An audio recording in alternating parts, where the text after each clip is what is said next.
Le guide des égarés de Maïmonide, première partie, chapitre 72.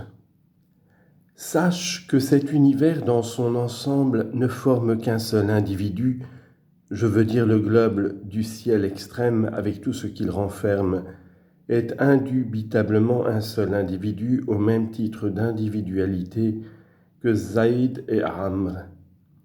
Il en est de ces différentes substances, je veux dire des substances de ce globe avec tout ce qu'il renferme, comme il en est par exemple des différentes substances des membres de l'individu humain. De même donc que Zaïd par exemple est un seul individu, bien que composé de différentes parties telles que la chair et les os, de différentes humeurs et d'esprits, de même ce globe dans son ensemble embrasse les sphères et les 4 éléments avec ce qui en est composé. Il n'a absolument aucun vide, mais il est solide, plein, qui a pour centre le globe terrestre. La Terre est environnée par l'eau, celle-ci par l'air, celui-ci par le feu, et ce dernier enfin est environné par le 5e corps. Celui-ci se compose de sphères nombreuses, contenues les unes dans les autres, entre lesquelles il n'y a point de creux ni de vide, mais qui s'enseignent exactement appliquées les unes aux autres. Elles ont toutes un mouvement circulaire et égal, et dans aucune d'elles il n'y a ni précipitation ni ralentissement.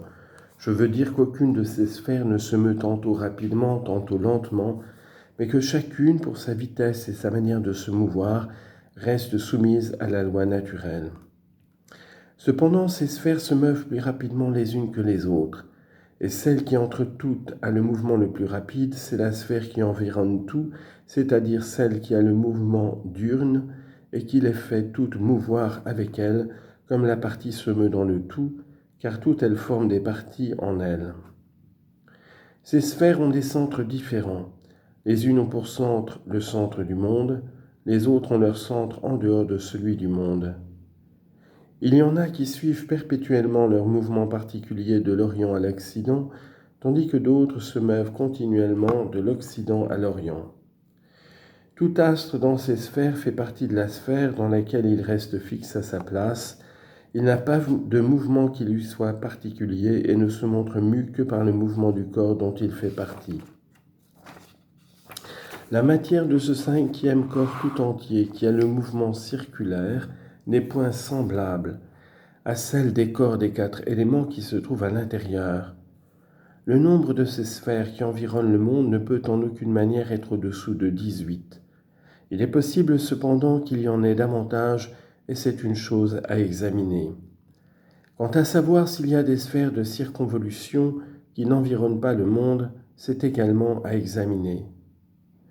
À l'intérieur de la sphère inférieure, qui est le plus près de nous, il y a une matière différente de celle du 5e corps et qui a reçu 4 formes primitives dans lesquelles il s'est formé 4 corps, qui sont la terre, l'eau, l'air et le feu. Chacun de ces 4 corps a un lien naturel qui lui est particulier et ne se trouve point en un autre lieu tant qu'il reste abandonné à sa nature. Ce sont des corps inanimés qui n'ont ni vie ni perception et qui ne se meuvent pas par nous-mêmes, mais qui restent en repos dans leur lieu naturel. Si toutefois l'un d'eux a été forcé de sortir de son lieu naturel, alors dès que cesse la cause qui l'y a forcé, il se meut pour retourner à ce lieu naturel, car il a en lui le principe en vertu duquel il se meut en ligne droite pour retourner à ce lieu, mais il n'a en lui aucun principe en vertu duquel ils doivent toujours rester en repos et se mouvoir autrement qu'en ligne droite. Les mouvements en ligne droite que font ces 4 éléments quand ils se meuvent pour retourner à leur lieu sont de 2 espèces. Un mouvement vers la circonférence qui appartient au feu et à l'air, et un mouvement vers le centre qui appartient à l'eau et à la terre. Et chacun, après être arrivé à son lieu naturel, reste en repos. Quant à ces corps célestes qui ont le mouvement circulaire, ils sont vivants et ont une âme par laquelle ils se meuvent. Il n'y a en eux absolument aucun principe de repos, et ils ne subissent aucun changement si ce n'est dans la position ayant le mouvement circulaire. Quant à savoir s'ils ont aussi une intelligence par laquelle ils conçoivent, Cela ne peut s'éclaircir qu'au moyen d'une spéculation subtile. Le cinquième corps tout entier accomplissant son mouvement circulaire, il en est toujours par là dans les éléments un mouvement forcé par lequel ils sortent de leur région. Je veux dire qu'il en est un mouvement dans le feu et l'air qui sont refoulés vers l'eau, et tous ils pénètrent dans le corps de la terre jusque dans ses profondeurs, de sorte qu'il en résulte un mélange des éléments. Ensuite, ils commencent à se mouvoir pour retourner dans leurs régions respectives, et par suite de cela, des parcelles de terre quittent également leur place en se joignant à l'eau, à l'air et au feu. Dans tout cela, les éléments agissent les uns sur les autres et reçoivent les impressions les uns des autres, et le mélange subit une transformation de sorte qu'il en est d'abord les différentes espèces des vapeurs, ensuite les différentes espèces des minéraux, toutes les espèces des plantes et de nombreuses espèces d'animaux, selon ce qu'exige la complexion du mélange. Tout ce qui naît et périt ne naît que des éléments et y revient en périssant. De même, les éléments naissent les uns des autres et se perdent les uns dans les autres, car tout n'a qu'une seule matière, et la matière ne peut exister sans forme, de même qu'aucune forme physique de ces choses qui naissent et périssent ne peut exister sans matière. Donc, la naissance et la destruction des éléments, ainsi que tout ce qui naît de ces derniers s'y résout en périssant, suivent en quelque sorte un mouvement circulaire semblable à celui du ciel, de sorte que le mouvement que fait cette matière formée à travers les formes qui lui surviennent successivement peut se comparer au mouvement que fait le ciel dans le lieu, les mêmes positions se répétant pour chacune de ses parties. De même que dans le corps humain, il y a d'autre part des membres dominants, et d'autre part des membres dominés qui ont besoin pour se maintenir du gouvernement du membre principal qui les régit. De même, il y a dans l'ensemble de l'univers des parties dominantes, comme le cinquième corps, qui environne tout, et des parties dominées qui ont besoin d'un guide, comme les éléments de ce qui est composé. De même que le membre principal, qui est le cœur, se meut toujours et est le principe de tout mouvement qui existe dans le corps, tandis que les autres membres du corps sont dominés par lui, et que c'est lui qui, par son mouvement, leur envoie des facultés dont ils ont besoin pour leurs actions. De même, c'est la sphère céleste qui, par son mouvement, gouverne les autres parties de l'univers, et c'est elle qui envoie à tout ce qui naît les facultés qui s'y trouvent. De sorte que tout mouvement qui existe dans l'univers a pour premier principe le mouvement de la sphère céleste, et que toute âme de ce qui dans l'univers est doué d'une âme a son principe dans l'âme de la sphère céleste. Il faut savoir que les facultés qui arrivent de la sphère céleste à ce monde-ci sont, comme on l'a exposé, au nombre de 4, à savoir une faculté qui produit le mélange et la composition et qui suffit indubitablement pour la production des minéraux. Une autre faculté qui donne l'âme végétative à toute plante. Une autre qui donne l'âme vitale à tout ce qui vit, et une autre enfin qui donne la faculté rationnelle à tout être raisonnable. Et tout cela se fait par l'intermédiaire de la lumière et des ténèbres, résultant de la lumière des astres et de leur évolution autour de la Terre. De même encore que, lorsque le cœur s'arrête un seul instant, l'individu meurt et tous ses mouvements et ses facultés cessent, de même, si les sphères célestes s'arrêtaient, ce serait la mort de l'univers entier et l'anéantissement de tout ce qui s'y trouve. De même enfin que l'animal vit tout entier par l'effet seul du mouvement de son cœur, bien qu'il possède des membres dénués de mouvement et de sensibilité, comme par exemple les os, les cartilages, etc. De même, tout cet univers est un seul individu, vivant par le mouvement de la sphère céleste, qui occupe le même rang que tient le cœur dans ce qui a un cœur, quoiqu'il renferme beaucoup de corps sans mouvement et inanimés.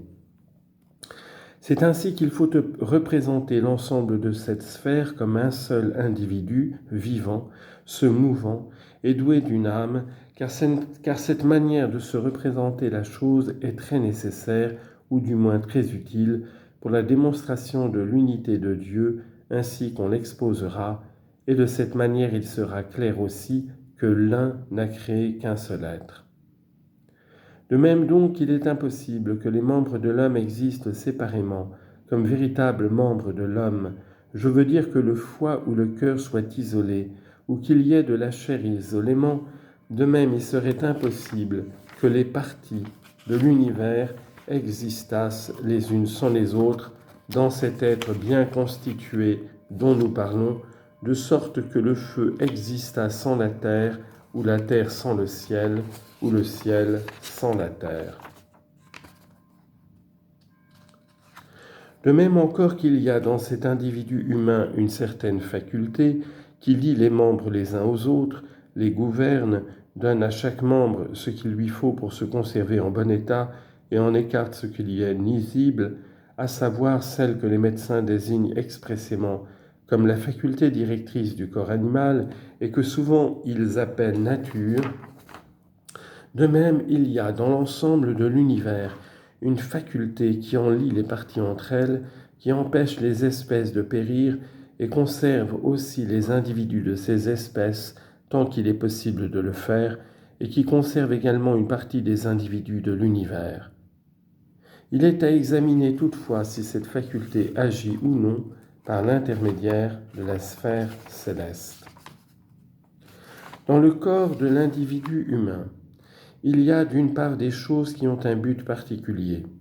Les unes, comme les organes de la nutrition, ont pour but la conservation de l'individu. Les autres, comme les organes de la génération, ont pour but la conservation de l'espèce.